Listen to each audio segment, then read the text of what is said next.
A gaming franchise I'm really excited to see another continuation of is Resident Evil. Guys, Resident Evil 7 was one of the most terrifying games I've ever played, that being, of course, Biohazard. Absolutely loved it. I'm super excited to see if there's a continuation in that direction where it's like a terrifying experience, or if they're going to go into a more traditional approach like some of the other Resident Evil titles. So let's talk about Resident Evil 8 and everything we know so far about the game. So in an article, guys, written by Jade King of Trusted Reviews, a Resident Evil 8 leak suggests that there is going to be a serious departure of the series. Resident Evil 7 was a welcome return to form for the previously tired survival horror franchise. By taking inspiration from decades of iconic horror games and cinema, Capcom crafted a soft reboot that felt fresh and exciting while retaining everything we love about the series. By essentially transporting its original 1996 formula to the modern day, Resident Evil 7 is a standout for the series, and I 100% agree with that. That being said, where could the series go next? The long-awaited remake of Resident Evil 2 proved once again that Capcom's survival horror chops are sharper than ever, painting an absurdly exciting picture for the future. While Resident Evil 3 was a bit underwhelming, it's still yet another worthwhile feather in Capcom's cap. And as far as everything goes, guys, I mean, I've got to say that Resident Evil 2's remake was really good. I thought the third one was actually pretty good as well. I definitely am glad that they made it a remake, and I think that it had some pretty unique aspects to it. I absolutely loved the remake, and I thought that it was definitely something that if you haven't experienced already, you should, without a doubt. Yet another report has emerged regarding Resident Evil 8, and it adds weight to past claims about the survival horror title and how it will deviate heavily from the series' conventions. Our last glimpse of Resident Evil 8 rumors claimed it would include paranormal creatures such as werewolves, ghosts, and traditional shambling zombies. All of these would be seen from a first-person perspective, much like Resident Evil 7 before it.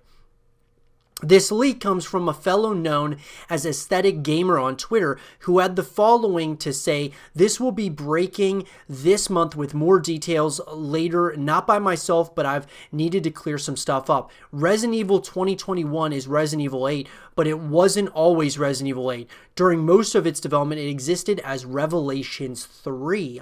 It is a first person, and many purists are going to hate it because it's taking some serious departures in the story, enemies, and the like. They explain hallucinations, occultism, insanity, and not being able to trust others are huge thematics of the game."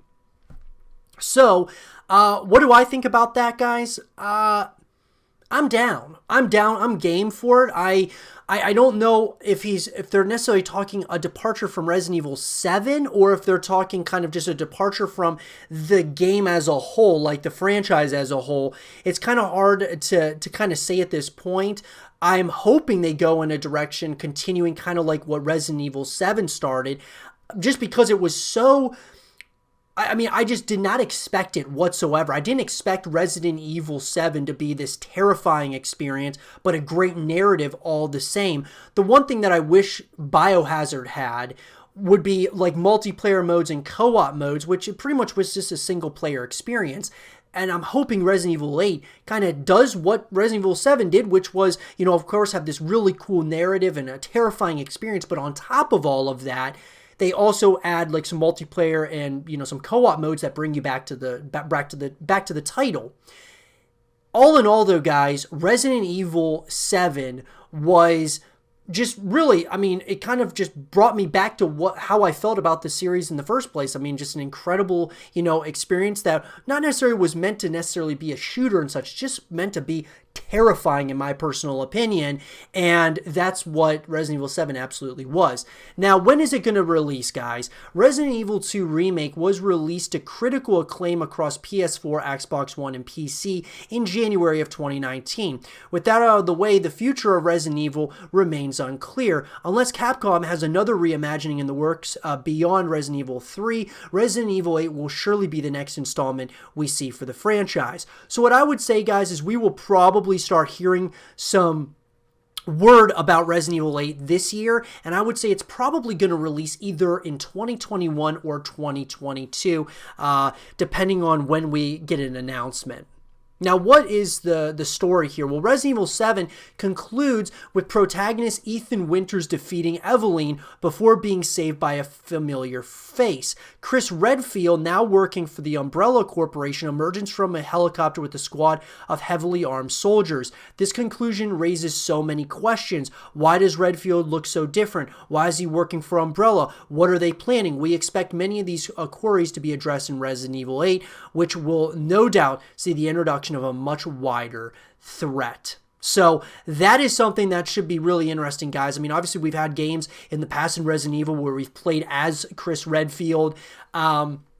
In my opinion, I definitely hope, at least, that they move in a direction immediately after 7 we're picking up right where it left off. Now, does that mean it's going to be as scary as the 7th installment? Probably not, but there still could probably be some terrifying elements to that, especially when we're really starting to figure out more and more about what the Umbrella Corporation might be up to in the meantime. So the return of classic enemies is one of the things that people really want to see as far as their wish list is concerned. The Baker family were beautifully unpredictable in their ability to terrify the player, surprising us at every turn with a gnarly new transformation or fittingly grotesque set piece. Unfortunately, the molded enemies acting as our standard bullet fodder didn't offer a similar level of threat.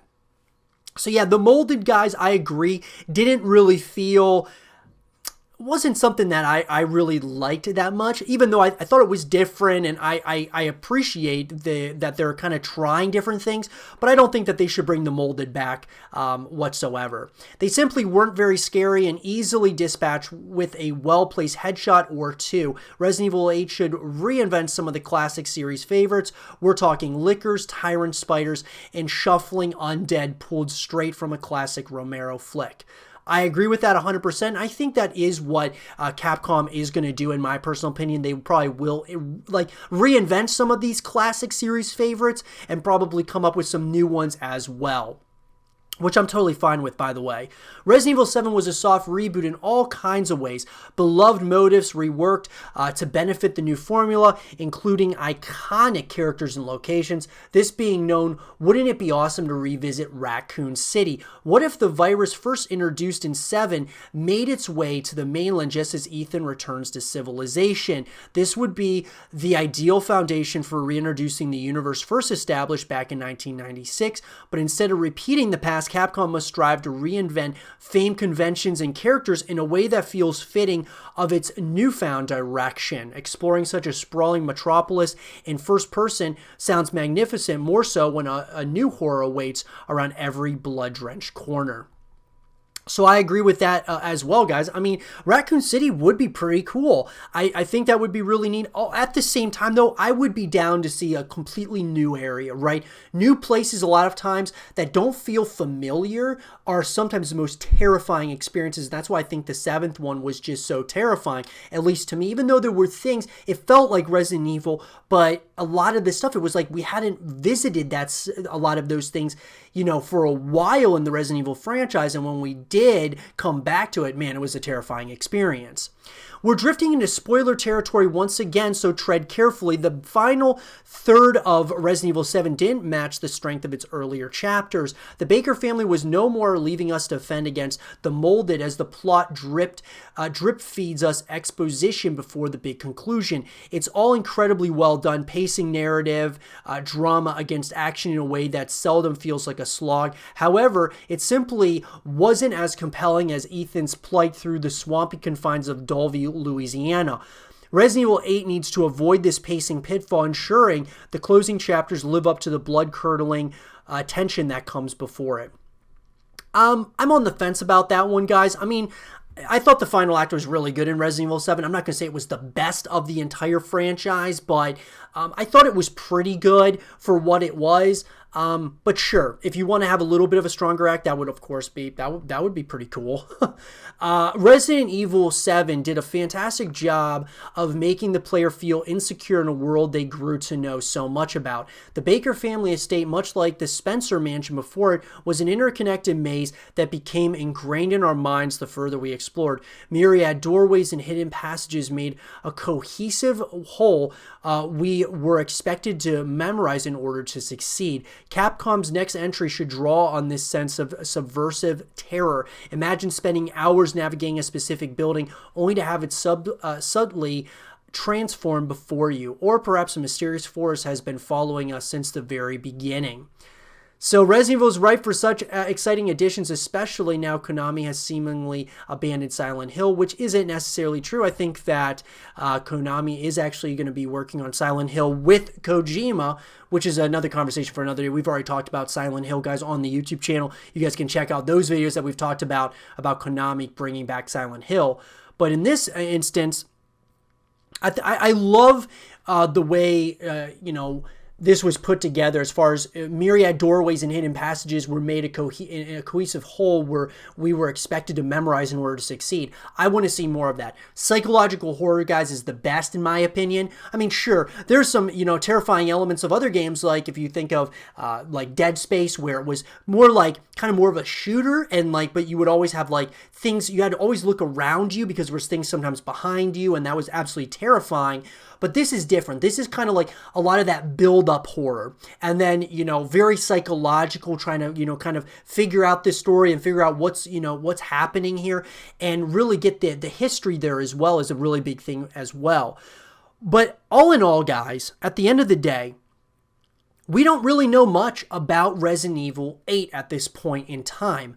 But what we do know are what the leaks and some of the rumors are that are going around. That being that this is a game that probably will come out within the next couple of years, and they very well might be, taking a similar approach to 7, or they're trying to depart completely away from the series and do completely new things. Which either way is going to be interesting. I'm really excited about Resident Evil 8. I can't wait to see kind of where this goes. I'm hoping that it continues Resident Evil 7, but I would love to hear from all of you. What do you guys think about Resident Evil 8 in the comment section below? Let me know what you guys want to see out of this game.